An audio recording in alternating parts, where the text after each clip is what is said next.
Don't come to God and say, Lord, I want to receive because you're God and I'm your child. No, just say, God, I'm going to receive because I'm going to receive.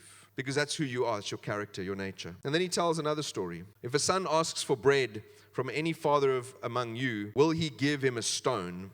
Or if he asks for a fish, will he give him a serpent instead of a fish? Or if he asks for an egg, will he offer him a scorpion? And clearly the answer to all of those is no. No good father would, if his son says, Daddy, can I have some bread? Will the dad pull out a scorpion for his son? Sounds like a good practical joke, but potentially deadly.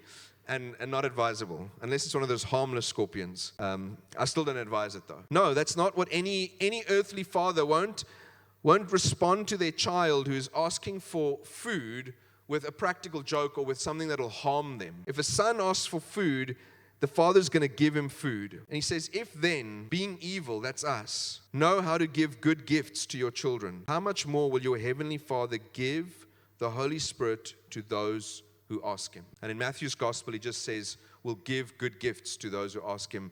And here in Luke, he says, we'll give him the Holy Spirit.